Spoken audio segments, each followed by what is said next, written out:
Bab 1069, diserang dan terluka. Kevin menatapnya dan sedikit bingung. Dia terdiam sejenak lalu bertanya, "Gimana dengan lobsternya?" Tadi pagi Karina meminta makan lobster. Jadi hari ini Kevin membeli 3 kilogram lobster, membeli wajan penggorengan berukuran sedang. Dia juga sudah membersihkan lobster itu dan tinggal dimasak. Nanti malam aja sewaktu kita sudah pulang. Hari ini aku mau begadang. Karina meraih lengannya. Ayo kita pergi belanja. Ini adalah tahun kelahiran yang buruk. Kita harus pergi ke mall untuk beli beberapa set pakaian dalam warna merah untuk usir roh jahat. Oh ya, ingat untuk beli bir ya. Makan lobster dan bir itu cocok banget. Perkataan Karina ini membuat Kevin mengira dia sudah minum alkohol. Akhirnya mereka berdua kembali ke kamar masing-masing untuk berganti pakaian dan pergi keluar. Karina sempat berkata dia ingin membeli pakaian dalam warna merah untuk usir roh jahat, dan ternyata dia tidak bercanda. Saat di jalan dia memberitahu Kevin untuk pergi ke mall mewah terlebih dahulu. Ketika tiba di mall mewah, dia langsung pergi ke toko yang dituju. Di depan toko bermerek, Karina berkata, "Tunggu di luar ya. Aku segera kembali." Kevin melirik ke dalam toko, semua staf dan pelanggan di toko itu hanya wanita. Sepertinya tidak pantas jika dia masuk ke dalam, jadi dia hanya menunggu Karina di depan pintu. Karina awalnya berencana hanya membeli 2 atau 3 set pakaian dalam merah. Kemudian staf menawarkan beberapa set gaya yang berbeda, ada yang seksi dan menggoda, polos dan imut, cantik dan elegan juga yang lainnya. Dia tidak bisa menahan diri dan akhirnya membeli 2 atau 3 set baju tidur musim panas. Setelah menghabiskan waktu hampir 15 menit, dia membayar tagihan dengan kartu lalu berjalan ke depan toko sambil membawa belanjaannya. "Nih," Karina menyenggol lengan Kevin. Kevin mengambil 5 atau 6 tas belanja itu dan bertanya, "Mau beli yang lain?" "Gak dulu deh, belum mikir mau beli apa lagi. Kalau aku udah tahu mau beli apa, nanti kita belanja lagi." Karina meraih lengan kiri Kevin. Sejak Kevin tinggal bersamanya, Karina sering berjalan-jalan ke taman di lingkungan itu untuk berjalan-jalan dan jarang keluar untuk berbelanja. Sebenarnya sebelum pria itu tinggal bersamanya, Karina jarang keluar. Dia hanya membeli makanan online dan belanja via online. Ketika dia bosan dengan makanan online, sesekali akan pergi ke supermarket untuk membeli sesuatu dan masak sendiri. Jadi dia hanya akan pergi berbelanja setiap 2 atau 3 bulan sekali. Karina merasa tidak ada wanita yang lebih sederhana darinya. Dia berpikir dan berkata, "Kamu harus lebih sering ajak aku belanja. Kalau tidak aku bisa punya banyak uang tapi gak tahu cara menikmati hidup." "Apa gunanya? Berapa harga barang yang kamu beli ini?" Kevin bertanya padanya. "Gak terlalu banyak kok, cuma sekitar 5 juta aja." Lingerie cukup murah, cuma 700 ribu. Ada juga yang harganya 200 ribu. Yang ada kristal lebih mahal sekitar 1 juta. Aku beli 7 set dan beli 2 set piyama. Piyama lebih mahal, Karina menjelaskan dengan detail. Kevin berpikir sejenak, dia setuju dan berkata, "Iya benar, gak mahal kok." Dalam hatinya berpikir, beli hampir 10 set pakaian dalam hanya habis sekitar 5 juta saja, Karina terlalu hemat. Kemudian dia berbicara lagi, "Nanti kamu bisa beli lebih mahal, jangan hemat gitu." "Aku punya uang kok." "Iya aku tahu kamu punya uang." Karina tertawa, "Aku beli barang yang aku suka, mahal atau murahnya itu urusan belakangan." Keduanya mengobrol dan tertawa sambil berjalan, saat mereka sampai di lantai dasar. Di lantai dasar, sepatu hak Karina rusak sehingga seluruh tubuhnya jadi tidak seimbang dan bersandar pada Kevin. Dalam sekejap ada belati yang bersinar dengan cahaya yang menyilaukan menusuk lengannya dan Karina berteriak kesakitan.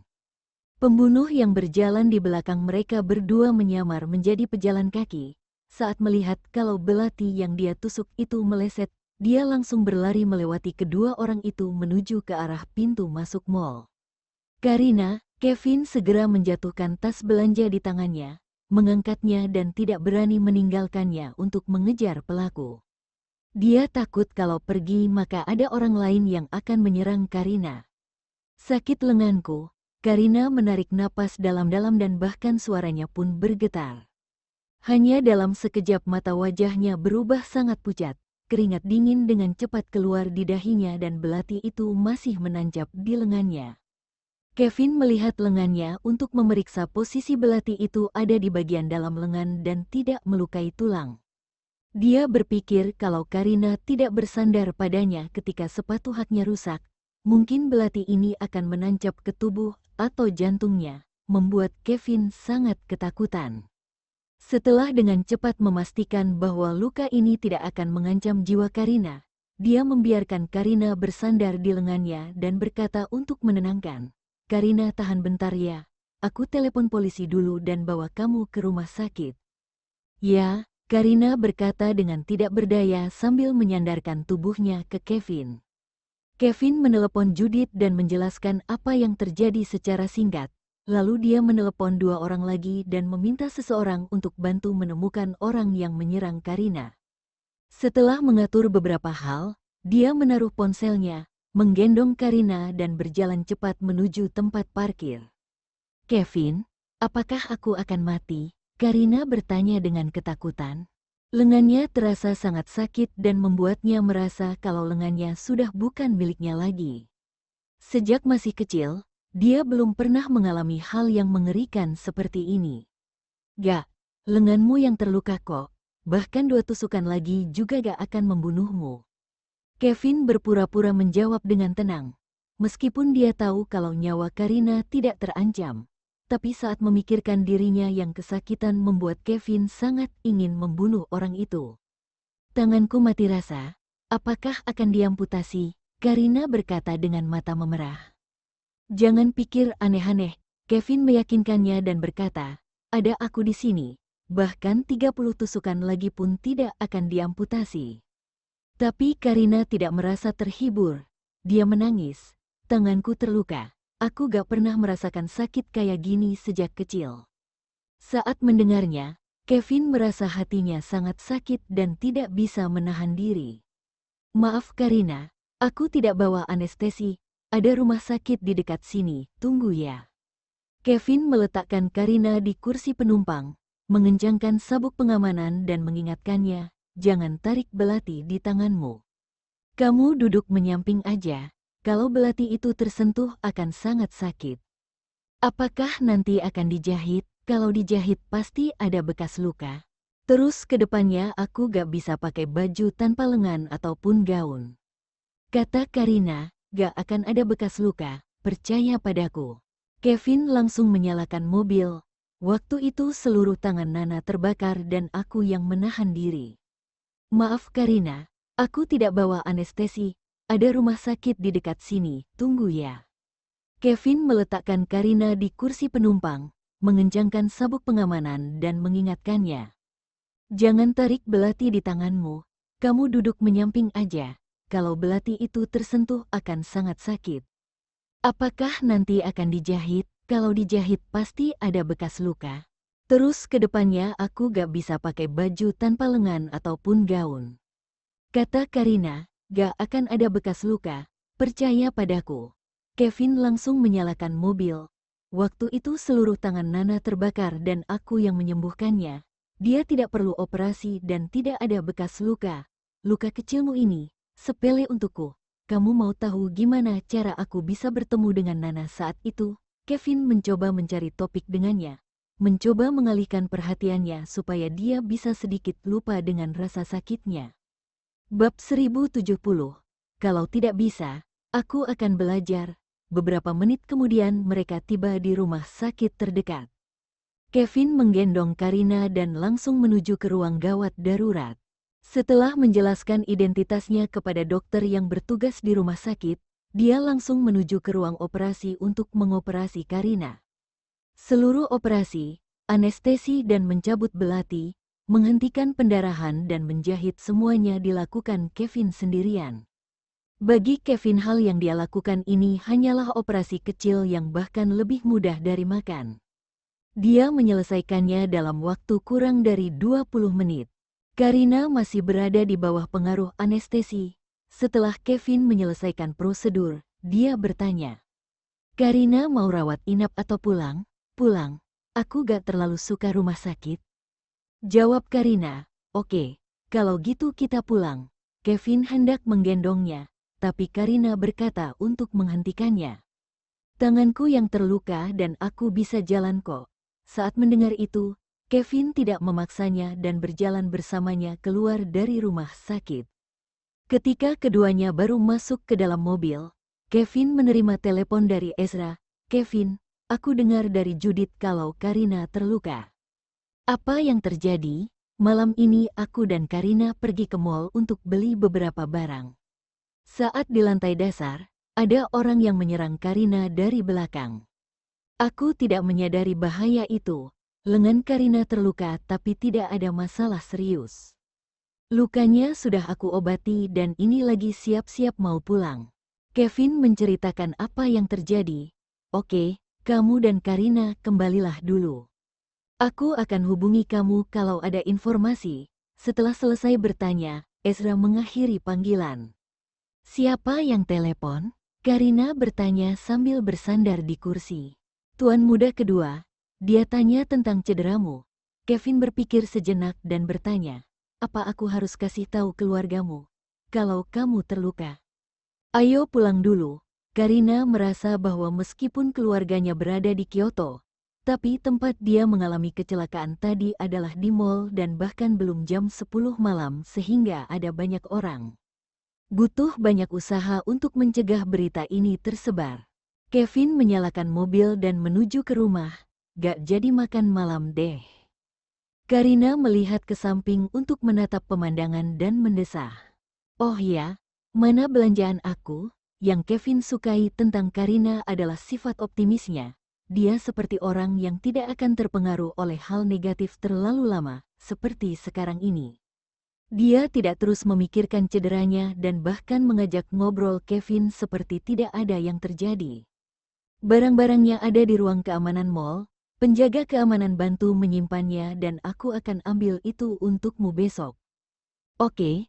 Karina mengangguk. Kevin bertanya padanya, "Kamu mau makan malam apa? Aku buatkan untukmu. Boleh makan lobster?" Karina langsung bertanya. Kevin tersenyum ketika mendengarnya. "Boleh kok, tapi jangan pedas ya. Lobster gak pedas itu kurang enak." Dia berhenti sejenak dan mencoba bernegosiasi. "Pedas dikit aja, gimana?" "Boleh, tapi makanan pedas bisa bikin luka iritasi. Terus bekasnya akan semakin dalam. Kalau terlalu dalam mungkin aku gak bisa bantu lengan kamu kembali seperti semula." Kevin berbohong dengan ekspresi yang sangat serius. Karina menjadi takut ketika mendengar ini. Pertama, dia tidak memiliki pengetahuan medis. Kedua, dia merasa bahwa dirinya sudah sangat menyedihkan sehingga Kevin tidak akan berbohong padanya. Tapi ternyata Karina tidak menyadari kalau terkadang pria ini bisa menyebalkan. Dia menggertakkan gigi dan berkata, "Pakai bawang putih ya, jangan banyak bicara lagi." Tiba di rumah, Kevin memintanya untuk berbaring di sofa ruang tamu. Kemudian dia pergi ke dapur untuk memasak makan malam. Tidak hanya lobster, dia juga membuat sup yang bisa bagus untuk pencernaan dan menambah darah. Karina berbaring di sofa dan hampir tertidur, tapi dia terkejut dan langsung duduk ketika mendengar ponselnya tiba-tiba berbunyi. Kakaknya yang menelepon. "Karina, kamu terluka? Barusan aku lihat trending topik yang bilang ada seseorang ditusuk di mall dan penyerangnya kabur. Waktu aku klik video itu, sekilas aku bisa lihat orang yang terluka adalah kamu." Gushen berkata dengan tersedak. Dia marah dan berkata, "Bukannya bajingan Kevin sudah janji padaku sebelum aku kembali ke Kyoto. Dia bilang akan menjagamu di kota Leicester dan aku gak perlu khawatir. Jadi gini cara dia menjagamu? Aku baru beberapa hari kembali ke Kyoto dan kamu udah terluka?" "Karina, jangan takut ya. Malam ini aku akan pergi ke kota Leicester untuk menemanimu." Karina menghela nafas. Kak, soal luka aku ini gak ada hubungannya dengan Kevin, bukan dia yang buat aku terluka. Ini perbuatanku, sudah lewat jam 8 malam tapi aku ajak Kevin pergi berbelanja. Aku mau pergi untuk makan malam, tapi ternyata malah tanganku yang terkena belati. Dia tidak melindungimu, dan ini salahnya. Gushen berkata dengan ketus, menarik napas dalam-dalam dan berbicara seperti pria tua. Karina, aku temui kamu besok pagi, jangan takut ya, kakak akan datang. Kak, kalau kamu datang ke kota Leicester maka Daisy pasti akan ikut. Jadi jangan sampai Daisy kesini dan membuatku kesal, oke?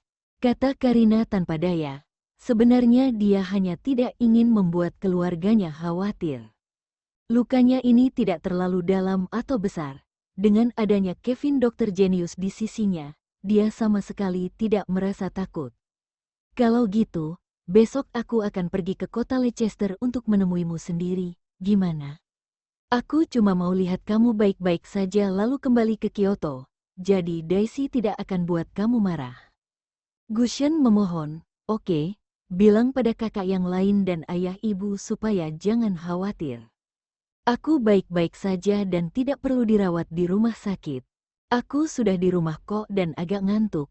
Ya sudah kamu tidurlah, besok aku akan pergi menemuimu.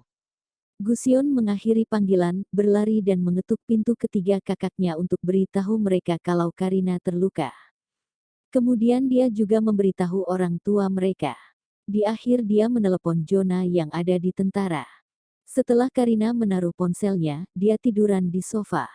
Tidak lama kemudian dia mencium wangi harum lobster bawang putih, dia tidak tahan lagi lalu berdiri dan pergi ke dapur. Kevin, lobsternya sudah matang. Bentar lagi, kamu duduk aja di ruang makan. Kevin menjawab sambil menatapnya. Seolah-olah tidak mendengarkannya, Karina berjalan ke arahnya. Wangi banget. Dia menarik napas, tersenyum dan bertanya, coba katakan hidangan apa yang gak bisa kamu masak. Kevin berbicara dengan lembut. Ada banyak kok. Tapi kalau kamu mau makan, aku bisa belajar cara masaknya. Kalau gitu ke depannya aku tidak akan sopan deh. Emangnya kapan kamu pernah sopan padaku? Karina. Pria ini benar-benar menyebalkan. Setelah lobsternya dihidangkan di atas piring, Karina mengikuti di belakang Kevin dan keluar dari dapur. Aku juga buat hidangan lobster lainnya, tunggu. Setelah selesai bicara, Kevin kembali ke dapur dan mengeluarkan lobster mentah yang dingin dengan saus.